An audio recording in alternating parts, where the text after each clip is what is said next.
Start करें। Okay जी student, आज जो हम डिस्कस करेंगे वो होगा आपका एक तरह से जो है वो कार्बापेनम। ठीक है, आपने साथ साथ नोट्स वगैरह बनाते जाना है ताकि लास्ट पे आपको समझना आसान हो जाए। तो आज हम डिस्कस करेंगे, पहला वो होगा आपका एक तरह से कौन सी ड्रग आपकी एक तरह से कार्बापेनम। ठीक है, जिसको हम डिस्कस करेंगे वो कौन सी होगी, वो होगी आपकी एक तरह से कार्बापेनम।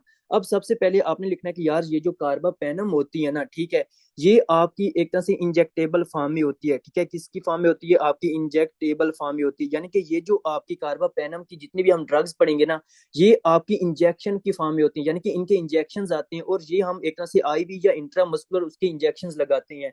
ठीक है, यानी कि आपने कहना है कि यार कार्बापेनम के अंदर जितनी भी आपकी एंटीबायोटिक्स आएंगी ना, वो आपकी एक तरह से क्या है, वो इंजेक्टेबल फॉर्म में आती हैं। यानी कि उनके इंजेक्शन होते हैं, वो इंजेक्शन हम मतलब कि उन पेशेंट्स को देते हैं। अब आपने मतलब कि एक बहुत ही मशहूर जमाना ब्रांड नेम है, वो आपने सुना होगा। कौन सी एक आपका ब्रांड नेम होता है जिसको हम कहते हैं सीला पेन। ठीक है, अब ये जो सीला पेन है ना, ठीक है, ये क्या है, इसके अंदर आपकी एक तरह से कार्बा पेनम होती है। कौन सी कार्बा पेनम होती है? आपने कहना है कि आपकी एक तरह से इमी पेनम होती है। कौन सी? आपकी इमी पेनम होती है, प्लस आपकी एक तरह से सिलास्टेटिन होती है। ठीक है, आपकी इमी पेनम होती है और सिलास्टेटिन होती है। अब ये जो आपकी एक तरह से इमी पेनम है और जो आपकी एक तरह से सिलास्टेटिन होती है ना, ठीक है, इमी पेनम होती है और इसके अंदर क्या होती है, सिलास्टेटिन होती है, और जो इसका ब्रांड नेम है ना वो सीला पेनम है। अब ये जो सीला पेनम होता है ना, ये आपका पाउडर होता है, एक स्टीराइल पाउडर होता है।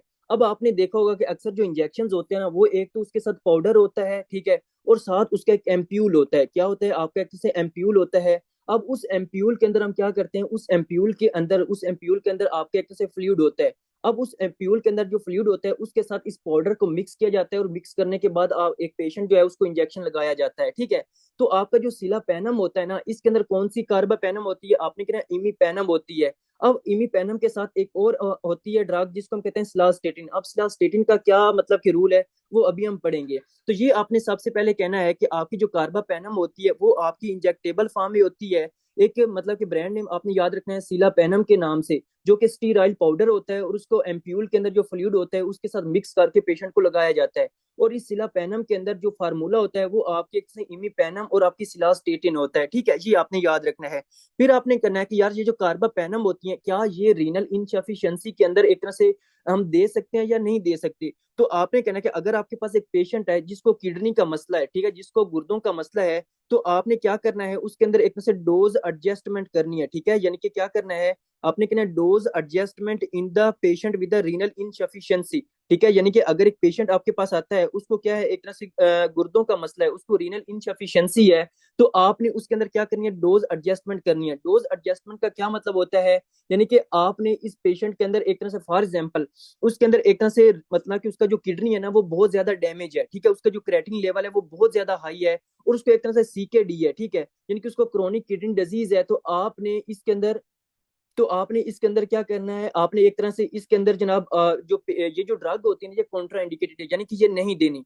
हाँ, अगर फॉर एग्जांपल अगर आप ये देखते हो कि आपका जो पेशेंट है, ठीक है, उसके अंदर जनाब आपकी जो ड्रग है, इसको देने से इसके साइड इफेक्ट कम आते हैं, लेकिन जो पेशेंट है उसके अंदर जो अच्छे इफेक्ट हैं, ठीक है, यानी कि एक तरह से जो उसके अंदर साइड इफेक्ट तो कम है, लेकिन जो एक तरह से उसके बेनिफिट्स हैं वो ज्यादा हैं, तो फिर भी आप इस ड्रग को यूज कर सकते हो, इसका इंजेक्शन लगा सकते हो। ठीक है, तो ये इसके अंदर आपने लिखना है। लेकिन दूसरा मतलब कि आपने सिर्फ कहना है कि रीनल इनसफिशिएंसी के अंदर हमने इसकी डोज एडजस्टमेंट करनी है। ठीक है, फिर आपने कहना है कि फॉर एग्जांपल ये जो आपकी कार्बापेनम होती है, क्या हम इसको प्रेगनेंसी के अंदर दे सकते हैं या नहीं दे सकते? तो मतलब कि ये भी मैं आपको लिखवाऊंगा कि प्रेगनेंसी के अंदर कौन कौन सी ड्रग दे सकते हैं और कौन कौन सी नहीं दे सकते। ठीक है, तो आपने कहना है कि यार ये जो आपकी एक तरह से जो कार्बापेनम होती है ना, ये प्रेगनेंसी के अंदर दे सकते हैं। लेकिन आपने क्या करना है, एक टर्म होती है जिसको हम कहते हैं टीडीएम। टीडीएम का क्या मतलब होता है कि थेराप्यूटिक डोज मॉनिटरिंग। आपने जो पेशेंट होता है ना, जो प्रेग्नेंट लेडी होती है, उसके अंदर आपने इस डोज को प्रॉपर मॉनिटर करना है। ठीक है, मतलब कि जिस तरह कल मैंने बताया था कि वैंकोमाइसिन देने के बाद आपने जो न्यूनेट्स होता है या जो प्रेग्नेंट लेडी होती है ना, उसके अंदर आपने उसकी टीडीएम करनी होती है, यानी कि डोज जो है उसको मॉनिटर करना होता है। अगर उसके अंदर एडवर्स इफेक्ट आ रहे हैं तो फिर आपने ड्रग को स्टॉप कर देना है। अगर उसके अंदर एक तरह से एडवर्स इफेक्ट नहीं आ रहे, यानी कि उसके अंदर एक तरह से जो एक तरह से बेनिफिट्स हैं वो आ रहे हैं, तो आपने ड्रग को कंटिन्यू रखना है। ठीक है, ये बहुत इंपॉर्टेंट है। सेम इसी तरह आपने कार्बापेनम के साथ भी करना है।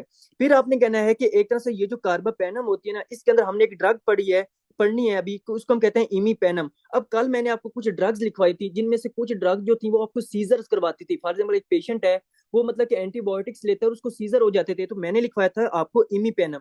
अब ये जो एमीपेनम होती है ना, ये क्या करवाती है, ये मतलब कि पेशेंट को सीजर्स वगैरह करवाती है, यानी कि ये उसके अंदर एक तरह से न्यूरोटॉक्सिक ड्रग होती है। ठीक है, तो ये आपने इसके अंदर लिखना है। तो ये आपने कार्बापेनम के जनाब इंट्रोडक्शन के अंदर कुछ इंपॉर्टेंट बातें हैं जो कि लाजमी और लाजमी आपको पता होनी चाहिए। अब हम आगे आते हैं और आगे डिस्कस करते हैं कि इसके अंदर और कौन सी बातें हैं।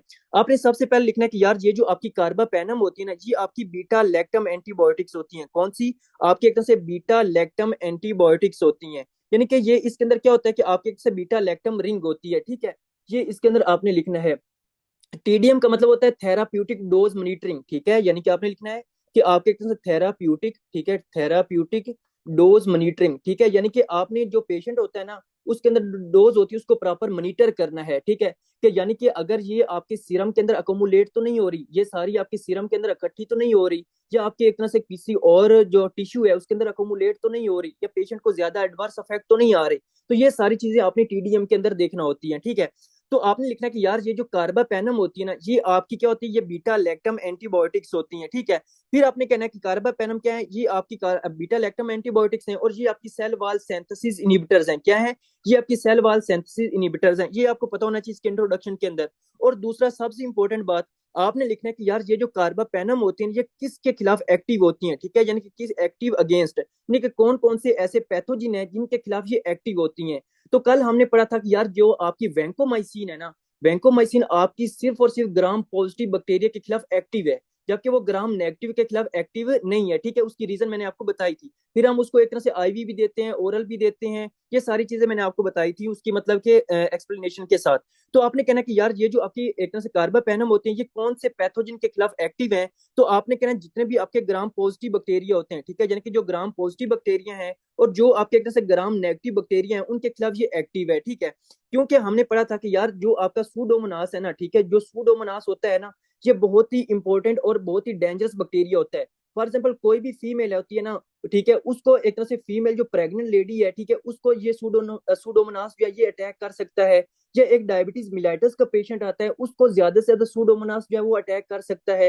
ये एक पेशेंट है उसको बर्न्स होता है, यानी कि वो एक तरह से आग लगती है, वो जल जाता है, तो उसके ऊपर जो है आपका एक तरह सूडोमोनास जो बैक्टीरिया होता है ये ज्यादा से ज्यादा अटैक करता है। दूसरा, जो आपके हॉस्पिटल के अंदर जो इन्फेक्शन होते हैं ना, उनमें से जो सूडोमोनास होता है ये एक तरह से मोस्ट फेवरेट और मोस्ट डेंजरस जो है वो बैक्टीरिया होता है, जो एक तरह से पेशेंट को मतलब कि पेशेंट के ऊपर अटैक करता है। तो इसलिए आपने याद रखना है कि सूडोमोनास के बारे में, कि सूडोमोनास एक क्या है, एक आपका सूडोमोनास क्या है, ग्राम नेगेटिव बैक्टीरिया है। ठीक है, लेकिन हमने पढ़ा था कि यार जो आपकी वैंकोमाइसिन होती है, कौन सी आपकी वैंकोमाइसिन होती है, इसके अलावा हमने पढ़ा था कि यार जो सेफ्ट्राइएक्सोन होती है, ठीक है, सेफ्ट्राइएक्सोन होती है, और जो आपकी सेफ्लोसोप्रीन के अंदर फिफ्थ जनरेशन आपकी एक सेफ्लोसोप्रीन आती है। स्पेशली हमने पढ़ा था सेफ्टेरोलिन, ठीक है, कौन सी आपकी एक सेफ्टेरोलिन। अब ये जो आपकी तीनों ये आपकी एंटीबायोटिक्स होती है ना, ठीक है, ये बहुत ही मतलब कि बहुत वाइडली यूज की जाती हैं, लेकिन ये तीनों जो होती हैं ये इनअफेक्टिव होती हैं अगेंस्ट सूडोमोनास। ठीक है जी, आपने लिखना है, मतलब ये सूडोमोनास के खिलाफ इनएक्टिव होती हैं। लेकिन आपने याद रखना है कि क्योंकि जो ये आपके एकदम जो कार्बापेनम है, क्योंकि ये ग्राम पॉजिटिव के खिलाफ और ग्राम नेगेटिव दोनों के खिलाफ एक्टिव है, तो इनको हम एक तरह सूडोमोनास के खिलाफ यूज कर सकते हैं। ठीक है, अब मतलब कि सूडोमोनास के जो पेशेंट आपके पास आएगा उसकी क्या प्रेजेंटेशन होगी, ये सारी चीजें मैं आपको बताऊंगा, और फिर आपने इसको कैसे ट्रीट करना है ये अभी आगे जाके हम डिस्कस करते हैं। तो आपने सबसे पहले लिखना है कि यार ये जो आपकी कार्बापेनम होती है ये ग्राम पॉजिटिव और ग्राम नेगेटिव के खिलाफ एक्टिव होती है, और हम इसको सूडोमोनास के खिलाफ दे सकते हैं। फिर आपने लिखना है कि ये जो आपकी कार्बापेनम होती है ना, ये हम जितने भी आपके एक तरह से एन एरोबिक इन्फेक्शन होते हैं, ठीक है, यानी कि जितने भी एन एरोबिक इन्फेक्शन होते हैं, जब वो सारे एनएरोबिक ऑर्गेनिजम्स जो कि आपको एक तरह से एनएरोबिक इन्फेक्शंस करवाते हैं उसके खिलाफ भी दे सकते हैं। फॉर एग्जांपल आपको पता है, हमने पढ़ा था कि जो आपकी सेकंड जनरेशन सेफलोसोप्रीन्स होती हैं, ठीक है, जो मतलब कि सेफोक्सिटीन होती थी, आपकी सेफोटिटान होती थी, ये सारी आपकी क्या थी, सेकंड जनरेशन सेफलोसोप्रीन थी। उनको मेनली किसके खिलाफ यूज करते थे, आपके जितने भी एनएरोबिक इन्फेक्शन होते थे ना उनके खिलाफ यूज करते थे। फॉर एग्जाम्पल पेशेंट आपके पास आता है, उसको क्या होता है, एक तरह से उसको रेस्पिरेटरी ट्रैक इन्फेक्शन होते हैं, स्पेशली उसको लंग अब्सेस होती है। और फॉर एग्जाम्पल उसको जो लंग अब्सेस है वो क्यों हो रही है, आपके बैक्टीरियोइड फ्रैजिलस की वजह से। जो आपका बैक्टीरियोइड फ्रैजिलस होता है ये ऐसा बैक्टीरिया होता है, ये ऐसा एन एरोबिक बैक्टीरिया होता है जो कि आपको एक तरह से ज्यादा से लंग अब्सेस करवाता है। ठीक है। और फॉर एग्जाम्पल आपके एब्डोमिनल इन्फेक्शन होते हैं, ठीक है, जितने भी आपके कॉम्प्लिकेटेड एब्डोमिनल इन्फेक्शन होते हैं वो मेनली आपके एनएरोबिक पैथोजिन की वजह से होते हैं। तो उनके लिए भी आप मतलब कि ये आपके एक तरह से कार्बापेनम यूज कर सकते हो, ठीक है। उसके अलावा जो पेशेंट आपका एक तरह से पेल्विक इन्फ्लामेटरी डिजीज का आता है तो इसके लिए भी आप यूज कर सकते हो। यानी कि एनएरोबिक ऑर्गेनिज्म जो कि एक तरह से एनएरोबिक इन्फेक्शन करवाते हैं, लंग अब्सेस करवा रहे हैं, एब्डोमिनल इन्फेक्शन करवा रहे हैं या पेल्विक इन्फ्लामेटरी डिजीज करवा रहे हैं, तो उनके खिलाफ आप इनको यूज कर सकते हो, ठीक है। तो ये इसके अंदर आपने लिखना है। फिर आपने कहना है कि ये जो आपका सूडोमोनास एरोजिनोसा होता है, ठीक है, यानी कि जो पहले मैंने आपको लिखा था कि सूडोमोनास जो एरोजिनोसा जो बैक्टीरिया होता है इसके खिलाफ भी हम इसको यूज कर सकते हैं। ये अभी हम आगे जाके पढ़ेंगे इसके बारे में। तो ये इसके इंट्रोडक्शन के अंदर आपने कुछ चीजें लिखनी है। फिर यहाँ पे एक बहुत ही इंपॉर्टेंट बात है कि फॉर एग्जाम्पल कल हमने पढ़ा था कि जो आपके बीटा लैक्टम एंटीबायोटिक्स होती है ना, इनको हम बीटा लैक्टम एंटीबायोटिक्स क्यों कहते हैं? क्योंकि फॉर एग्जाम्पल ये आपकी ड्रग है तो इस ड्रग के अंदर क्या होती है कि एक बीटा लैक्टम रिंग होती है। क्या होती है? एक बीटा लैक्टम रिंग होती है। अब ये जो बीटा लैक्टम रिंग होती है ना किसी भी बीटा लैक्टम एंटीबायोटिक के अंदर, ठीक है, अब जो बैक्टीरिया होते हैं ना, ठीक है, वो क्या करते हैं, वो एक एंजाइम बनाते हैं जिसको हम कहते हैं बीटा लैक्टामेज एंजाइम। क्या कहते हैं? Beta lactamase enzyme. अब ये जो बीटा लैक्टामेज एंजाइम होता है ना जो बैक्टीरिया प्रोड्यूस करते हैं, ये आपकी ड्रग के अंदर जो बीटा लैक्टम रिंग होती है ना उसके ऊपर अटैक करते हैं और इस बीटा लैक्टम रिंग को ब्रेक डाउन कर देते हैं, ठीक है। जब ये आपकी बीटा लैक्टम रिंग ही ब्रेक डाउन हो जाएगी तो ऑटोमेटिकली जो आपकी ड्रग है वो एक तरह से इनफेक्टिव हो जाएगी। जब आपकी ड्रग ही इनफेक्टिव हो जाएगी तो आपका जो बैक्टीरिया होगा वो इसके खिलाफ एक तरह से रेजिस्टेंट डेवलप कर लेगा, ठीक है। यानी कि मतलब जो बैक्टीरिया होता है वो एक ड्रग के खिलाफ कैसे रेजिस्टेंट डेवलप करता है, स्पेशली बीटा लैक्टम एंटीबायोटिक्स के खिलाफ। तो आपने कहना कि वो आपका mainly beta lactamase enzyme produce करता है, ठीक है। अब हम क्या करते हैं, जितने भी आपकी बीटा लैक्टम एंटीबायोटिक्स होती हैं, ठीक है, यानी कि जितनी भी आपकी बीटा लैक्टम एंटीबायोटिक्स होती है ना उनको हम मतलब कि एक तरह से उनकी एक मोनोथेरापी नहीं देते। यानी कि मोनोथेरापी का क्या मतलब है कि हम एक तरह से सिंगल एंटीबायोटिक्स नहीं देते। हम क्या करते हैं, जिस तरह हमने आपका सेफ्टेजिडाइम पढ़ा था, सेफ्टेजिडाइम के साथ हम एविबैक्टम देते थे, ठीक है, यानी कि एक ड्रग का कम्बो देते थे, ड्रग का कॉम्बिनेशन देते थे। सेम इस तरह हम क्या करेंगे, जितनी भी आपकी बीटा लैक्टम एंटीबायोटिक्स होते हैं, फॉर एग्जाम्पल सेफ्लोसोप्रिन हमने पढ़ा है या आपके एक तरह से कार्बापेनम अभी हम पढ़ रहे हैं, तो हम क्या करते हैं इनके साथ बीटा लैक्टामेज ऐसी ड्रग देते हैं जो कि क्या होती हैं, आपके एक तरह बीटा लैक्टामेज इनहिबिटर होती हैं। अब ये जो बीटा लैक्टामेज इनहिबिटर्स होती है ना, ये क्या करती हैं, ये जाती हैं और जो बैक्टीरिया के अंदर जो बीटा लैक्टामेज एंजाइम है उसको इनहिबिट कर देती हैं। जब आपका बीटा लैक्टामेज एंजाइम ही इनहिबिट हो जाएगा तो ऑटोमेटिकली वो ड्रग के खिलाफ एक तरह से रेजिस्टेंस डेवलप नहीं कर सकेगा। जब ड्रग के खिलाफ रेजिस्टेंस ही नहीं डेवलप कर सकेगा तो ऑटोमेटिकली जो आपकी ड्रग होगी वो इस बैक्टीरिया के खिलाफ अफेक्टिव होगी, वो इनअफेक्टिव नहीं होगी, ठीक है। तो अब कौन सी ऐसी मतलब कि important beta lactamase inhibitor antibiotics हैं, तो आपने लिखना है कि इसके अंदर जो मेन आती है वो आपकी होती है आपके एक तरह से क्लेवुलेनिक एसिड, ठीक है, यानी कि कौन सी आती है आपकी बीटा लैक्टामेज इनहिबिटर के अंदर, आपकी क्लेवुलेनिक एसिड, ठीक है, यानी कि जो क्लेवुलेनिक एसिड है ये आती है इसके अंदर, आपकी एविबैक्टम आती है। कौन सी ड्रग आती है आपके तरह से एविबैक्टम होती है, ठीक है, एविबैक्टम होती है, ठीक है। और इसके अलावा आपकी टेजोबैक्टम होती है। कौन सी? आपकी टेजोबैक्टम होती है। ये आपने लिखना है कि टेजोबैक्टम होती है। और इसके अलावा आपकी सुलबैक्टम होती है, सल्बैक्टम होती है, ठीक है। तो ये आपकी क्या है, ये आपके बीटा लैक्टामेज इनहिबिटर ड्रग है। ये हम आपकी क्लेवुलेनिक एसिड, आपकी एविबैक्टम, आपकी टेजोबैक्टम और जो आपकी सल्बैक्टम है ना, ये हम आपकी किसी भी बीटा लैक्टम एंटीबायोटिक्स के साथ देते हैं ताकि इस जो बीटा लैक्टम एंटीबायोटिक है ना इसके खिलाफ रेजिस्टेंट डेवलप ना हो और आपकी ड्रग जो है एक बैक्टीरिया के खिलाफ अच्छा इफेक्ट प्रोड्यूस कर सके, ठीक है। तो ये इसके अंदर आपने लिखना है। लेकिन यहाँ पे क्वेश्चन ये है कि क्या जो आपकी कार्बापेनम है इनके साथ भी हम beta lactamase inhibitor drug use करते हैं या नहीं करते? तो आपने लिखना है कि यार ये जो आपकी एक कार्बापेनम होती है ना ये ऐसी ड्रग होती हैं जो कि बीटा लैक्टामेज, ठीक है, आपने लिखना है कि जो कि एक तरह से बीटा लैक्टामेज रेजिस्टेंट एंटीबायोटिक्स होती हैं, ठीक है, यानी कि ये आपके एक बीटा लैक्टामेज रेजिस्टेंट एंटीबायोटिक्स होती हैं। यानी कि बीटा लैक्टामेज रेजिस्टेंस एंटीबायोटिक्स का क्या मतलब है, यानी कि ये ऐसी ड्रग होती हैं, ये ऐसी सिंथेटिक ड्रग होती हैं जो हमने खुद बनाई हुई हैं जिनके अंदर ये एबिलिटी होती है कि वो मतलब कि बीटा लैक्टामेज इनहिबिटर वाली जो ड्रग है उन जैसा इफेक्ट जो है वो रखती हैं, ठीक है। फॉर एग्जाम्पल अगर हम फॉर एग्जाम्पल एमीपेनम देंगे ना तो एमीपेनम के साथ हमें क्लेवुलेनिक एसिड या एविबैक्टम देने की जरूरत नहीं होगी क्योंकि ऑलरेडी इनके अंदर क्या है कि बीटा लैक्टामेज ये ऑलरेडी क्या है बीटा लैक्टामेज रेजिस्टेंट एंटीबायोटिक्स हैं और ये आपकी बीटा लैक्टामेज एंजाइम के खिलाफ एक तरह से इफेक्टिव होंगी, ठीक है, उनसे मतलब कि एक तरह से डिग्रेड नहीं होगी, ठीक है। तो ये आपने इसके अंदर लिखना है कि आपकी जितने भी कार्बापेनम होती है इसके साथ हम आपकी बीटा लैक्टामेज इनहिबिटर जो एंटीबायोटिक्स हैं वो नहीं देते, ठीक है। तो ये इसके अंदर आपने लाजमी लिखना है।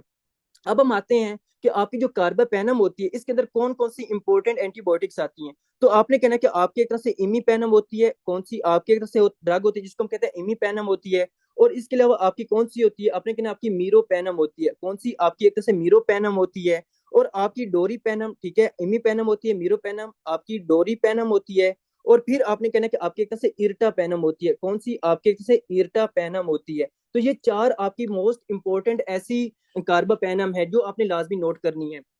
अब इसके अंदर एक मसला है, स्टार्टिंग में मैंने आपको लिखाया था कि क्या होता है कि हम एक मतलब कि आपके पास एक ब्रांड नेम होता है जिसको हम क्या कहते हैं, जिसको हम कहते हैं सीला पैनम। अब सीला पैनम क्या है, इसके अंदर कौन सी मतलब कि इसके अंदर कौन सा फार्मूला होता है, वो होता है आपका एमी पैनम प्लस सिलास्टेटिन का होता है। अब इमे आपकी जो इमी पैनम होती है उसको हम सिलास्टेटिन के साथ क्यों देते हैं, इसके बारे में हम पढ़ते हैं।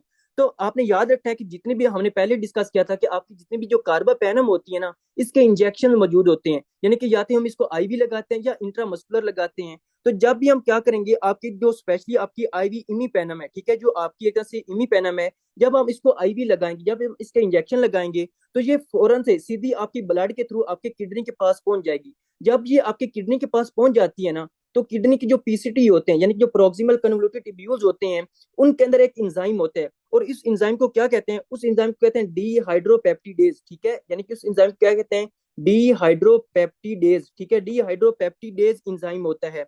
अब ये जो डीहाइड्रोपेप्टिडेज इंजाइम होता है ना, जो किडनी के पीसीटी के अंदर होता है, वो क्या करता है, वो आपकी जो इमीपेनम होती है इसकी हाइड्रोलिसिस कर देता है, ठीक है, इसकी ब्रेक डाउन कर देता है, ठीक है। यानी कि आपने कहना कि जब भी हम इमीपेनम के इंजेक्शन देंगे, ये इमीपेनम आपके ब्लड के थ्रू आपकी किडनी के पास जाएगी, और किडनी की जो पीसीटी होता है, जो पहला उसका पार्ट होता है, वहां पे जाती है। इस पीसीटी के अंदर एक इंजाइम होता है जिसको हम कहते हैं डीहाइड्रोपेप्टिडेज इंजाइम। अब ये जो डीहाइड्रोपेप्टिडेज इंजाइम होता है ना, ये आपकी इमीपेनम की ब्रेक डाउन कर देता है, इसकी हाइड्रोलिसिस कर देता है। जब इसकी ब्रेक डाउन कर देता है, तो आपकी जो इमीपेनम होती है ये एक तरह से इनअफेक्टिव हो जाती है, ठीक है, क्या हो जाती है, एक तरह से इनअफेक्टिव हो जाती है। और ये आपकी किडनी के थ्रू आपके यूरिन में आपकी बॉडी से बाहर एक्सक्रीट हो जाती है, ठीक है, यानी कि ये आपकी फिर आपकी बॉडी से एक्सक्रीट हो जाती है, ठीक है। लेकिन अब यानी कि ये जो ड्रग होती है ना, ये एक तरह से इनअफेक्टिव हो जाती है जब हम इसको सिर्फ और सिर्फ अकेला देते हैं इसकी इंजेक्शन में। हम क्या करते हैं, हम ऐसी ड्रग देते हैं इसके साथ जो कि क्या करती है, जो डीहाइड्रोपेप्टिडेज इंजाइम होता है ना, इस डीहाइड्रोपेप्टिडेज इंजाइम को जाके इनहिबिट कर देगी। फॉर एग्जांपल वो कौन सी ड्रग है, आपने लिखना है कि वो जो ड्रग होती है उसको हम कहते हैं सिलास्टेटिन, ठीक है। यानी कि जो आपकी हमने पढ़ा था कि सिलास्टेटिन, ये जो सिलास्टेटिन एंटी, ये जो आपकी सिलास्टेटिन होती है ना, ये क्या करती है, ये जाती है और डीहाइड्रोपेप्टिडेज इंजाइम को इनहिबिट कर देती है। जब इसको इनहिबिट कर देगी, तो ऑटोमेटिकली अब ये आपकी इमीपेनम जो होगी ये ब्रेक डाउन नहीं होगी, ये आपकी बॉडी के अंदर ही रहेगी, और एक लॉन्ग इसकी जो हाफ लाइफ होगी वो ज्यादा हो जाएगी, ठीक है। तो इसलिए आपने कहना कि इमीपेनम जो होती है उसको हमेशा आपने सिलास्टेटिन के साथ देना है। लेकिन आपकी जितनी भी जो दूसरी एंटीबायोटिक्स होती हैं, फॉर एग्जाम्पल मीरोपेनम होती है, डोरीपेनम और इर्टापेनम होती है, इनको सिलास्टेटिन की जरूरत नहीं होती, ठीक है, इनके साथ हम सिलास्टेटिन नहीं देते, क्योंकि ये आपकी डीहाइड्रोपेप्टिडेज इंजाइम से ब्रेक डाउन नहीं होती, ठीक है। तो सिर्फ आपने इमीपेनम के साथ आपने सिलास्टेटिन देना है। तो ये आपने इसके अंदर लाजमी नोट करना है। आई होप सो कि आपको यहाँ तक समझ आ चुकी होगी।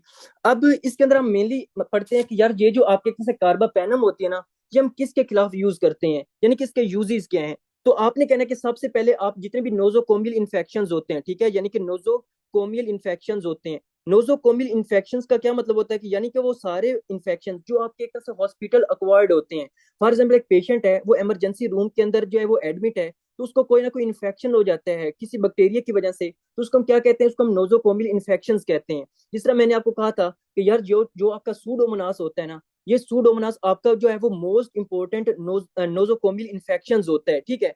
तो इसलिए हम एक तरह से सारे वो इन्फेक्शन जो हॉस्पिटल के अंदर होते हैं नोजोकोमियल इन्फेक्शन, उसके खिलाफ यूज कर सकते हैं। आप इजीली जो आपके एक तरह से आपका सीला पेनम का जो इंजेक्शन है वो लगा सकते हैं, ठीक है। एक तो ये आपने इसके अंदर लिखना है। फिर जो आपके एक तरह से रेस्पिरेटरी ट्रैक के इन्फेक्शन होते हैं, यानी कि रेस्पिरेटरी ट्रैक के इन्फेक्शन होते हैं, उनके खिलाफ यूज कर सकते हैं। आपके यूरिनरी ट्रैक के इन्फेक्शन होते हैं, उनके खिलाफ यूज कर सकते हैं, ठीक है। उसके अलावा आपके जितने भी एब्डोमिनल इन्फेक्शन होते हैं, ठीक है, यानी कि एब्डोमिनल इन्फेक्शन होते हैं, फॉर एग्जाम्पल पेशेंट को डायरिया वगैरह हो रहा है, ठीक है, उसके खिलाफ यूज कर सकते हैं। इसके अलावा आपके स्किन या सॉफ्ट टिश्यू के जो इन्फेक्शन होते हैं उनके खिलाफ भी यूज कर सकते हैं, क्योंकि ये सारे मोस्टली आपके एनएरोबिक इन्फेक्शन होते हैं। तो आपकी जो एक तरह से कार्बापेनम होती है वो आपके एनएरोबिक इन्फेक्शन के खिलाफ यूज होती है। तो इसलिए आपने कहना कि इनको हम मतलब ये सारे नोजोकोमियल इन्फेक्शन, रेस्पिरेटरी ट्रैक के इन्फेक्शन, एब्डोमिनल इन्फेक्शन वगैरह के लिए यूज कर सकते हैं, ठीक है। लेकिन सबसे इंपॉर्टेंट जो आपका सूडोमोनास है, ठीक है, यानी कि हमने पढ़ा था कि जो आपकी कार्बापेनम होती है ना, वो आपकी जो सूडोमोनास बैक्टीरिया होती है जो कि ग्राम नेगेटिव होती है, इसके खिलाफ भी एक तरह से अफेक्टिव होती है, इसके खिलाफ भी यूज कर सकते हैं। लेकिन ये जो आपकी एक तरह से होती है कार्बापेनम होती है ना, इसका हम मतलब कि आपकी यूज करते हैं इमीपेनम, ठीक है, जो आपकी सूडोमोनास होती है ना, इसके हम यूज करते हैं इमीपेनम प्लस सिलास्टेटिन, प्लस आपके एक तरह सिलास्टेटिन होती है, और प्लस इसके साथ मिलाते हैं आपका जेंटामाइसिन। कौन सी आपकी जेंटामाइसिन। अब ये जो जेंटामाइसिन होती है ना, ये अब हम आप आगे जाके अमाइनो ग्लाइकोसाइड में पढ़ेंगे। तो ये हम इन तीनों का कम्बिनेशन देते हैं आपके सूडोमोनास के अंदर, यानी कि अगर आपने सूडोमोनास के खिलाफ आपने कार्बापेनम को देना है ना, तो आपने इमीपेनम प्लस सिलास्टेटिन का कम्बिनेशन और प्लस इसके साथ ऐड करना है आपकी जेंटामाइसिन, यानी कि जो जेंटामाइसिन होता है इसका भी इंजेक्शन होता है। तो ये इन तीनों का कम्बिनेशन आपने देना है। अब इसके अंदर आपने मतलब कि जो सूडोमोनास होता है ना, इसका मतलब कि क्वेश्चन किस तरह आता है। वो कहते हैं कि एक पेशेंट आपके पास आता है, स्पेशली वो कहते हैं पहली जो एक फीमेल होती है, वो कहते हैं कि फीमेल आपके पास आती है और उसके एक तरह से जो है एक तरह से वेजाइनल डिस्चार्ज हो रहा है, यानी कि उसके वेजाइना से डिस्चार्ज हो रहा है। अब ये जो डिस्चार्ज है ना, वो एक तरह से जो है वो येलो मतलब कि येलो ग्रीन है, यानी कि ये जो डिस्चार्ज है ये येलो ग्रीन है, और प्लस इसकी जो स्मेल है ना वो फ्रूटी स्मेल है, ठीक है। और पेशेंट जो फीमेल है वो कंप्लेन करती है कि जब मैं यूरिन करती हूँ तो यूरिन करने के दौरान मुझे मतलब कि एक तरह से जो है वो पेन होती है, ठीक है। तो यानी कि एक फीमेल आपके पास आती है, उसको एक वेजाइनल डिस्चार्ज हो रहा है। अब ये जो वेजाइनल डिस्चार्ज है, इसका जो कलर है वो येलो ग्रीनिश है, और इसकी जो स्मेल है वो एक तरह से क्या है, एक तरह से फ्रूटी स्मेल है, ठीक है। और फीमेल ये कंप्लेन करती है कि मुझे एक तरह से जब मैं यूरिन करती हूँ तो उसमें एक तरह से पेन होती है। तो आपने कहना इसका जो मेन डायग्नोज बनता है वो सूडोमोनास, यानी कि सूडोमोनास की वजह से उसको क्या हो रहा है, उसको एक तरह से पेल्विक इन्फ्लेमेटरी डिजीज हो रही है, ठीक है। उसको एक तरह से वेजाइन वजाइना के अंदर इन्फेक्शन हो रहा है, उस वजह से उसके एक तरह से डिस्चार्ज हो रहा है, तो उसमें आप इसका इंजेक्शन लगा सकते हो, ठीक है। तो ये इसके अंदर आपने मेनली जो है वो नोट करना है। अब इसके अंदर मतलब कि यही चीजें हैं जो मतलब कि इसके अंदर आपने याद रखनी है, जो कि मतलब कि मेनली आपकी इंपॉर्टेंट है, ठीक है। आई होप सो कि आपको कार्बापेनम के बारे में जो है वो अच्छी तरह पता चल गया होगा कि इसके अंदर आपने मेनली कौन कौन सी चीजें याद रखनी है। अब अब हम आगे आते हैं और आगे डिस्कस करते हैं कि आपकी जो ड्रग होती है जिसको हम कहते हैं मोनोबेक्टम, ठीक है। यानी कि अब जिसको हमने डिस्कस करना है वो कौन सी ड्रग होती है, वो होती है आपके जैसे मोनोबेक्टम। कि मोनोबेक्टम के अंदर कौन सी इंपॉर्टेंट एंटीबायोटिक है और उसके अंदर आपने कौन कौन सी इंपॉर्टेंट जो चीजें हैं वो नोट करनी है। देखो आपने याद रखना है कि जो मोनोबेक्टम के अंदर आपकी मेनली आपकी एंटीबायोटिक आती है ना, वो होती है आपके एजट्रियोनम, ठीक है। यानी कि कौन सी होती है, वो होती है आपके एक तरह से एजट्रियोनम, ठीक है। ये जो आपके एजट्रियोनम होती है ये आपकी मोनोबेक्टम होती है, ठीक है। अब ये जो एस्ट्रियोनम होता है ना, इसका भी इंजेक्शन होता है, ठीक है, यानी कि ये भी इंजेक्टेबल फॉर्म में होती है। इसका भी क्या होता है, इंजेक्शन होते हैं जो कि आप आईवी या इंट्रामस्कुलर लगा सकते हो, ठीक है। यानी कि मोनोबैक्टम के अंदर एक ही एंटीबायोटिक आपने पढ़नी है, वो होती है एस्ट्रियोनम। अब ये जो एस्ट्रियोनम होते हैं इसका इंजेक्शन होते हैं, इसको आप आईवी और इंट्रामस्कुलर लगा सकते हो, ठीक है।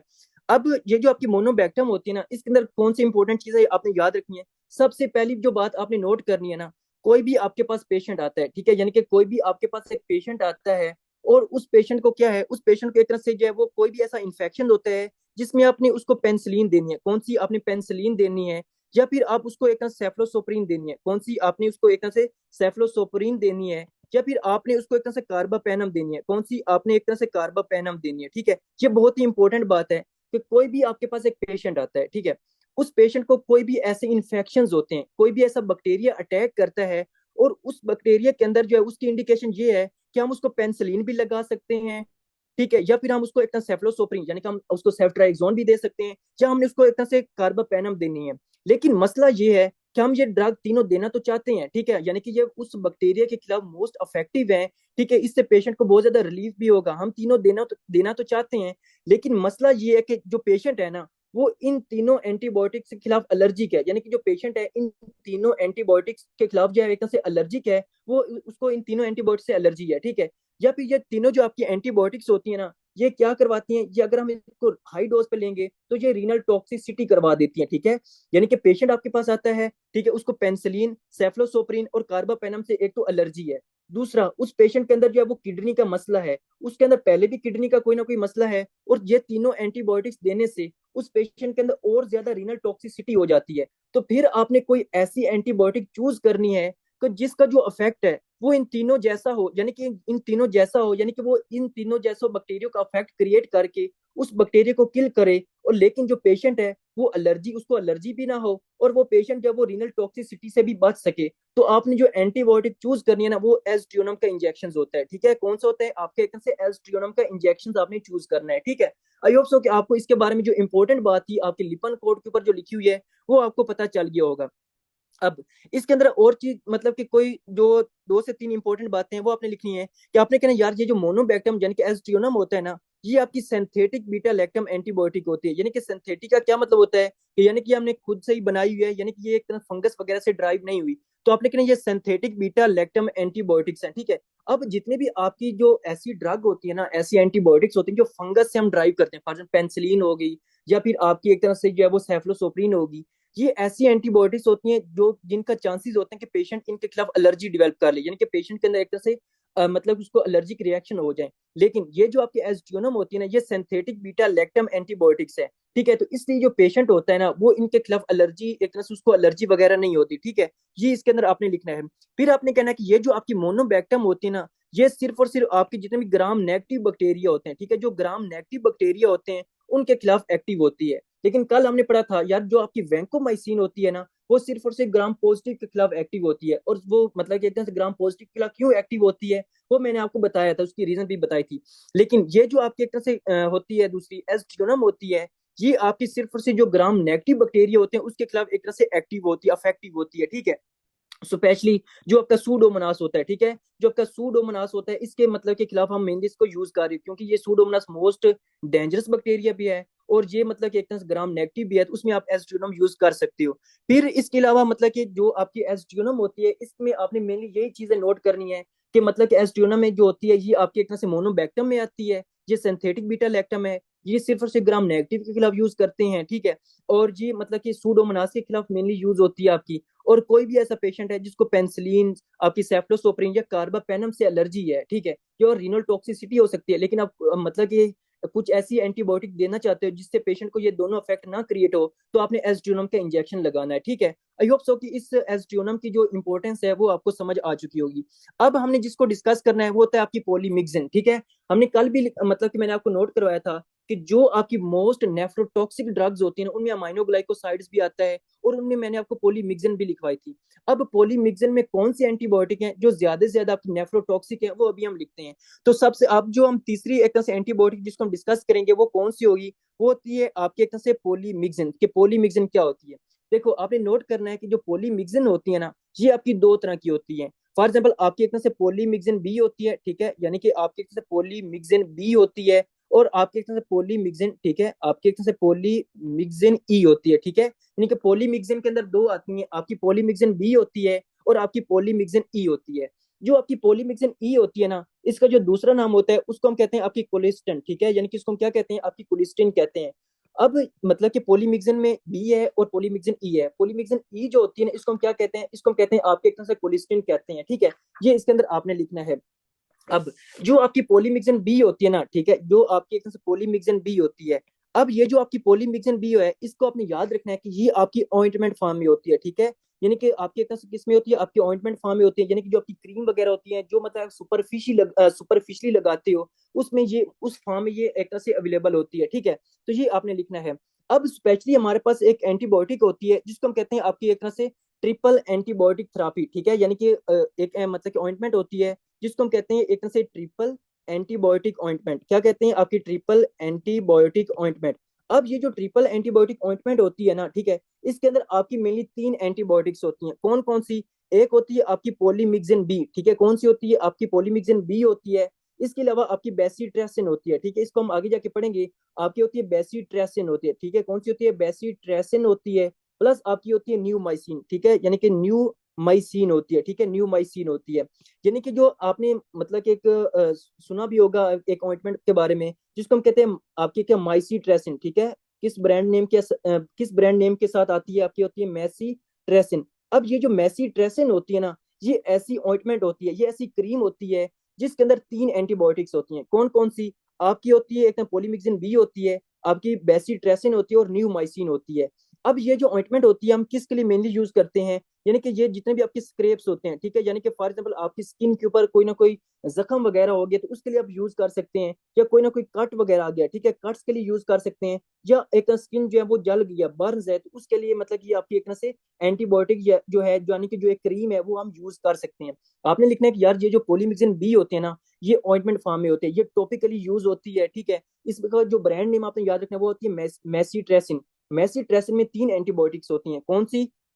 पॉलीमिक्सिन बी होती है, बेसिट्रेसिन होती है, और न्यूमाइसिन होती है, ठीक है। अब ये जो आपकी क्रीम होती है, ये हम यूज करते हैं किसके स्क्रैप्स वगैरह होते हैं, कट्स होते हैं या बर्न्स होते हैं, उनके लिए हम यूज करते हैं, ठीक है। लेकिन जो पॉलीमिक्सिन ई होती है, ठीक है, आपने याद रखना है कि जो आपके एक तरह से पॉलीमिक्सिन ई होती है, ये पॉलीमिक्सिन ई जो होती है ना, ये आईवी फॉर्म में भी अवेलेबल होती है, यानी कि इसका इंजेक्शन भी होता है। अब अगर हमने इसको एक तरह से इंजेक्शन में यूज करना है, ठीक है, तो ये इंजेक्शन में किसके लिए यूज होती है? फॉर एग्जाम्पल आपके यूरिनरी ट्रैक इन्फेक्शन, यानी कि जितने भी आपके यूटीआई होते हैं ना, उसके लिए हम यूज कर सकते हैं। या फिर एक पेशेंट आपके पास आता है, उसको रेस्पिरेटरी ट्रैक का इन्फेक्शन है, ठीक है, फॉर एग्जाम्पल उसको नमोनिया है, ठीक है, जो पेशेंट है उसको क्या एक तरह से नमोनिया है, तो नमोनिया में आपने अक्सर हॉस्पिटल में देखा होगा कि वो नेबुलाइजर उनके पास होता है, तो वो ड्रग को एक तरह से ना एक तरह से नेबुलाइज करवा रहे होते हैं, ठीक है। यानी कि आपने याद रखना कि जो पॉलीमिक्सिन ई होती है ना, उसका मेनली यूज करते हैं respiratory tract infection, specially pneumonia के लिए, ठीक है। तो इसको हम जो एक तरह से रेस्पिरेटरी ट्रैक इन्फेक्शन या एक तरह नमूने के लिए जो यूज करते हैं ना, वो किस फॉर्म में यूज करते हैं? तो आपने कहना कि हम इसको इनहेल्ड करवाते हैं, ठीक है, जो पेशेंट होता है इसको हम एक तरह से इनहेल्ड करवाते हैं वाया नेबुलाइजर, ठीक है। यानी कि हम जो है पेशेंट को एक तरह नेबुलाइजर के थ्रू उसको इनहेल करवाएंगे, जब उसको इनहेल करवाएंगे तो ऑटोमेटिकली ये जो आपके एक तरह से, ये कहाँ है पेज नंबर? पॉलीमिक्सिन, यार वो मैंने ग्रुप में सेंड किया हुआ है, ठीक है, तो वहां से आप देख लें। बाकी बाद में आपको नोट्स वगैरह भी शेयर कर दूंगा, तो फिर आप देख लेना। तो इसके अंदर आपने कहना कि पॉलीमिक्सिन जो ई होती है, ये आपके रेस्पिरेटरी ट्रैक इन्फेक्शन, स्पेशली आपके फॉर एग्जाम्पल अगर हम इसको इंजेक्शन लगाना चाहते हो, ठीक है, तो हाँ तीन मतलब कि ये बेजाद देख लो। तो इसका इंजेक्शन जो होता है वो आपके यूरिनरी ट्रैक के लिए यूज होते हैं, लेकिन अगर पेशेंट है उसको मतलब कि respiratory tract infection special pneumonia है, तो उसके जो पॉलीमिक्सिन ई होती है, ठीक है, पॉलीमिक्सिन ई होती है, इसको हम नेबुलाइज करवाते हैं। इसको हम किस तरह देते हैं? हम उसको पेशेंट को एक तरह से इनहेल्ड करवाते हैं वाया नेबुलाइजर। जब उसको नेबुलाइजर के थ्रू उसको इनहेल करवाएंगे तो ऑटोमेटिकली ये जो एक तरह से एंटीबायोटिक होगी, पॉलीमिक्सिन ई होगी, उसके लंग्स में जाएगी और नमूनिया के खिलाफ आपको रिलीफ देगी, ठीक है। तो ये इसके अंदर आपने याद रखना है। अब जो आपके एक तरह से पॉलीमिक्सिन ई होती है ना, ये हमने पढ़ा था कि यार ये आपकी नेफ्रोटॉक्सिक होती है, ठीक है, यानी कि क्या होती है? आपकी नेफ्रोटॉक्सिक होती है, यानी कि ये आपकी किडनी को डैमेज करती है। अब आप मुझे खुद बताएंगे कि ऐसी कौन सी पॉलीमिक्सिन में है, पॉलीमिक्सिन बी है या पॉलीमिक्सिन ई है, जो कि आपको नेफ्रोटॉक्सिक करवाते हैं? क्योंकि पॉलीमिक्सिन ई जो है ये तो टॉपिकली हम यूज करते हैं, ये तो क्रीम है, ठीक है, लेकिन जो पॉलीमिक्सिन ई है हम इसका इंजेक्शन यूज करते हैं, ठीक है, हम इसको नेबुलाइज करवाते हैं। तो इसलिए आपने कहना जो पॉलीमिक्सिन ई होती है ना, कल मैंने आपको लिखवाया था कि वो आपकी क्या होती है? नेफ्रोटॉक्सिक होती है, ठीक है। इसके अलावा जो आपकी एक तरह से ये आपकी पॉलीमिक्सिन ई होती है ना, ठीक है, तो ये क्या होती है? ये आपकी न्यूरोटॉक्सिक भी होती है। क्या होती है? आपकी न्यूरोटॉक्सिक होती है, यानी कि जब हम इसको नेबुलाइज करवाते हैं तो पेशेंट इसको नेबुलाइज करके जब उसको इनहेल करेगा तो ये आपके ब्रेन के अंदर आपके ब्रेन को जाके डैमेज करेगी, तो इसलिए आपने कहना कि ये न्यूरोटॉक्सिक भी होती है। जब न्यूरोटॉक्सिक होगी ना तो पेशेंट का जो है वो एक तरह से उसको बोलने में मसला होगा, ठीक है, उसको स्पीच करने में मसला होगा, ये सारी चीजें होंगी। और पेशेंट को एक तरह से नंबनेस होगी, यानी कि उसको मतलब कि उसको हम कहते हैं पेरिस्थीजिया। पेरिस्थीजिया का मतलब ये होता है कि जिस तरह आपको सुइयां चुभती है ना, फॉर एग्जाम्पल अक्सर लोगों को ये मसला होता है, वो कहता है कि डॉक्टर साहब जब मैं रात को सोता हूँ ना, तो मतलब कि मुझे ऐसा लगता है कि यहाँ पे मेरी जो है वो सुइयां चुभ रही हैं, ठीक है, तो उसको हम कहते हैं पेरिस्थीजिया कहते हैं। तो पेशेंट को क्योंकि वो एक न्यूरोलॉजिकल सिम्टम्स होती हैं, ठीक है, तो ये आपकी एक तरह से न्यूरोटॉक्सिक करवा सकती है आपकी एक तरह पॉलीमिक्सिन ई, ठीक है। फॉर एग्जाम्पल एक पेशेंट आपके पास आता है, वो कहता है पेशेंट डॉक्टर साहब मुझे पहले नमोनिया था, नमोनिया के बाद जो डॉक्टर है ना उसने मुझे एक तरह से एक ड्रग जो है वो नेबुलाइज करवाई थी, नेबुलाइजर के थ्रू एक तरह से इनहेल करवाई थी। उसके बाद जो है ना वो मुझे ऐसा फील होता है कि जिस तरह मेरे चेहरे के ऊपर, मेरे पाँव के ऊपर और मेरे हाथों के ऊपर ना ऐसा लगता है जैसे सुइयां चुभ रही हैं। तो ये मतलब कि क्या इसकी वजह क्या हो सकती है? तो आपने कहना हो सकता है जो डॉक्टर है ना उसको उसने आपको एक तरह से जो पॉलीमिक्सिन ई है उसको नेबुलाइज करवाया हो, जिसकी वजह से आपको न्यूरोटॉक्सिक हो रही है, और इस वजह से आपको ये साइड इफेक्ट आ सकते हैं। उसके अलावा ये जो आपकी पॉलीमिक्सिन ई होती है ये एक पेशेंट को जो है वो रेस्पिरेटरी फेलियर भी करवा सकती है, ठीक है। तो ये आपने एक तरह से जो है वो पॉलीमिक्सिन के अंदर याद रखना है कि ये पॉलीमिक्सिन जो है इसके अंदर कौन कौन सी इंपॉर्टेंट चीजें हैं जो कि लाजमी और लाजमी आपको पता होनी चाहिए। तो आई होप सो कि आपको यहाँ तक समझ आ चुकी होगी। यहाँ तक किसी को कोई क्वेश्चन वगैरह या किसी को नहीं समझ आए तो जल्दी से बता दें। समझ आ गई है यहाँ तक?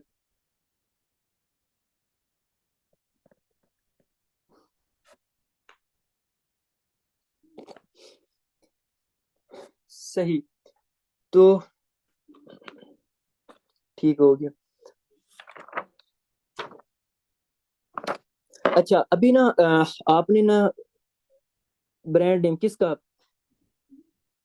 इसका आपका जो ट्रिप आपकी होती है ना पोलीमिक्सिन बी होती है, ठीक है, इसका आपका ब्रांड नेम होता है म्यूसिट्रेसिन के नाम से, ठीक है, जो आप मेनली यूज कर रहे होते हैं म्यूसिट्रेसिन होती है। ये जो म्यूसिट्रेसिन होती है ना, इसके अंदर आपकी तीन एंटीबायोटिक्स होती हैं, सॉरी माइसीट्रेसिन होते हैं, MYCI माइसीट्रेसिन, मैं यहाँ पे लिख भी देता हूँ कौन सी होती है आपके से, माइसीट्रेसिन, ठीक है, माइसीट्रेसिन होती है जिसके अंदर आपकी ट्रिपल एंटीबायोटिक होती है, ठीक है, ये आपने लिख लेना माइसीट्रेसिन के नाम से आती है। अच्छा अब इसके अंदर जो है ना आपको मतलब कि कुछ इंपॉर्टेंट जो पॉइंट्स है ना वो आपको लिखवाता हूँ, ठीक है, ताकि आप सब लोगों के लिए आसानी हो। कल तो हमने लिखे थे कि यानी कि कौन कौन सी ऐसी एंटीबायोटिक्स होती हैं जो आपको नेफ्रोटॉक्सिक होती हैं या रीनल फेलियर के अंदर सेफ हैं, वो सारी चीजें मैंने आपको बताई थी। लेकिन अभी जो आपने इंपॉर्टेंट चीजें लिखनी है ना, कि ऐसी कौन कौन सी एंटीबायोटिक्स हैं, ठीक है, जो कि आपको प्रेगनेंसी के अंदर अवॉइड करनी चाहिए, ठीक है, antibiotics avoid in the pregnancy, यानी कि आपने जो है वो प्रेगनेंसी के अंदर नहीं देनी, ठीक है। अभी मैं आपको वो टॉपिक भी करवाऊंगा कि प्रेगनेंसी के अंदर अगर प्रेग्नेंट फीमेल आती है, ठीक है, उसकी कुछ कंप्लेंट्स वगैरह होती है तो आपने कैसे उसको ट्रीट करना है। लेकिन अभी सिर्फ आपने लिखना है कि यार एंटीबायोटिक्स जो है ना उसके अंदर कौन कौन सी ऐसी मेन इंपॉर्टेंट एंटीबायोटिक्स हैं जो प्रेगनेंसी के अंदर नहीं देनी। तो आपने सबसे पहले लिखना है कि हम पढ़ेंगे आगे जाके कि जो सल्फोनामाइड्स होती हैं, ठीक है, सल्फोनामाइड्स, आपने याद रखना है कि ये जो आपकी सल्फोनामाइड्स होती है ना, ये प्रेगनेंसी के अंदर नहीं देते। अगर हम इनको प्रेगनेंसी के अंदर देंगे तो ये आपके प्लासेंटा को क्रॉस कर जाएगी और बच्चे के अंदर क्या करवा देगी, कर्निक करवा देगी। अब कर्निक क्या होता है वो कल मैंने आपको बताया था, ठीक है। फिर आपने लिखना है कि आपके एक तरह से कौन सी होती है अमाइनो ग्लाइकोसाइड, ठीक है, यानी कि जो भी आपके अमाइनो ग्लाइकोसाइड्स हम पढ़ेंगे ना, ये अमाइनो ग्लाइकोसाइड जो होती है ना, ये भी आपकी प्रेगनेंसी के अंदर क्या होती है, कॉन्ट्रा इंडिकेटेड होती हैं।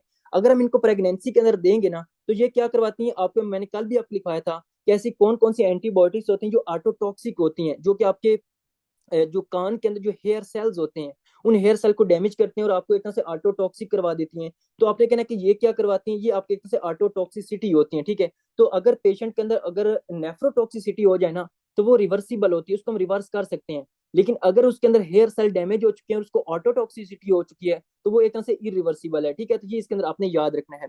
फिर इसके अंदर और कौन सी एंटीबायोटिक्स हैं, आपने कहना फ्लोरोक्विनोलोन्स, जितने भी आपके फ्लोरोक्विनोलोन्स हैं जो हम पढ़ेंगे जो गायरेज में आती हैं, तो वो क्या है एक तरह से प्रेगनेंसी के अंदर कॉन्ट्रा इंडिकेटेड है। क्यों? क्योंकि वो बच्चे के अंदर एक तरह से कार्टिलेज जो होता है, यानी कि जो बच्चे का कार्टिलेज है उस कार्टिलेज को डैमेज करवाएंगी। और जब आपको पता है कि एक बच्चे के अंदर जो कार्टिलेज है, ठीक है, अगर वही डैमेज हो जाएगा तो ऑटोमेटिकली उस जहां जहां पे कार्टिलेज ने अपना फंक्शन परफॉर्म करना था वो परफॉर्म नहीं कर सकेगा। तो पेशेंट को उसके अकॉर्डिंग साइंस और सिम्टम्स आएंगे। फॉर एग्जाम्पल उसके मतलब कि आपको पता है उसके कान के अंदर कार्टिलेज होते हैं, ठीक है, उसकी बोन्स के अंदर कार्टिलेज होते हैं, ठीक है, उसकी एक तरह से आंखों के अंदर कार्टिलेज होते हैं। ये सारी चीजें हमने पढ़ी थी बायोकेमिस्ट्री के अंदर के कार्टिलेज की कौन कौन सी टाइप्स हैं। तो आपने कहना है कि अगर वो कार्टिलेज को डैमेज करेगा तो फॉर एग्जाम्पल जो बोन के अंदर कार्टिलेज है उनको डैमेज करेगा तो वो एक तरह से बोन जो की जो ग्रोथ होगी, यानी कि जो बोन की ग्रोथ होगी उसको वीक कर देगा, जो बोन्स होंगी वो शॉर्ट रह जाएंगी, तो पेशेंट का जो एक तरह से हाइट होगी वो काफी शॉर्ट होगी, ठीक है। ये इसके अंदर आपने लिखना है।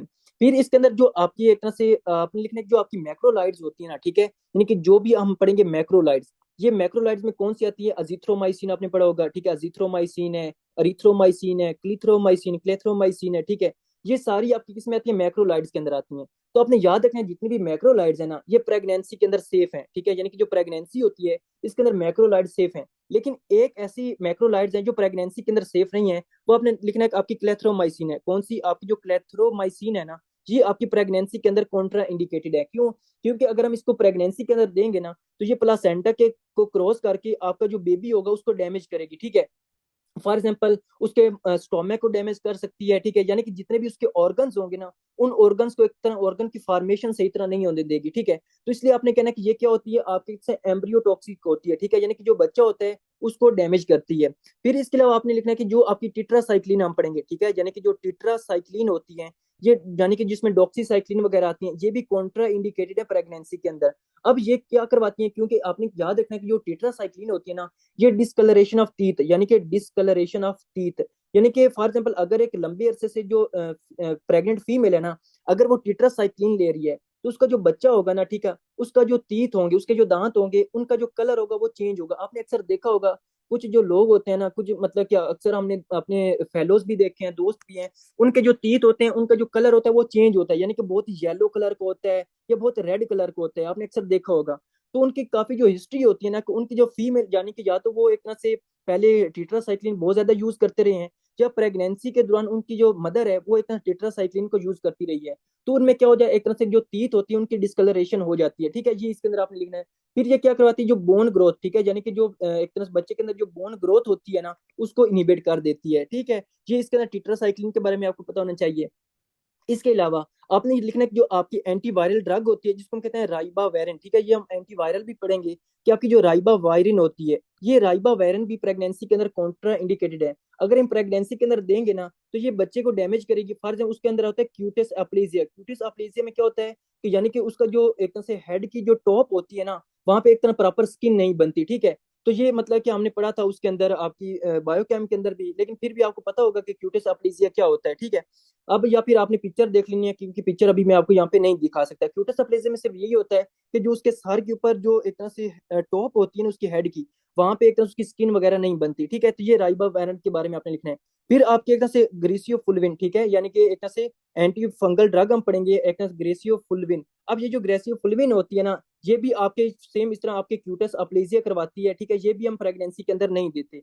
इसके अलावा अब हम अभी एंटीबायोटिक्स पढ़ेंगे, ठीक है। इसको हम कहते हैं क्लोर एम फिनाकोल, ठीक है, यानी कि जो आपकी तरह से क्लोर एम फिनिकोल होती है, क्लोर एम फिनिकोल होती है। अब ये जो क्लोर एम फिनिकोल होती है ना, इसका सबसे इंपॉर्टेंट आपने लिखना है कि ये क्या करवाती है। ये एक तरह से एक तो प्रेगनेंसी के अंदर कॉन्ट्रा इंडिकेटेड है, क्यों? क्योंकि ये बेबी को एक तरह से ग्रे बेबी सिंड्रोम करवाती है। बहुत ही इंपॉर्टेंट एमसीक्यूज है, ठीक है, कि आपके एक तरह से ग्रे बेबी सिंड्रोम हो जाता है। हमने पढ़ा था कि जो वैंकोमाइसिन होती है ना, वो रेड मैन सिंड्रोम करवाती है। क्या करवाती है? रेड मैन सिंड्रोम करवाती है।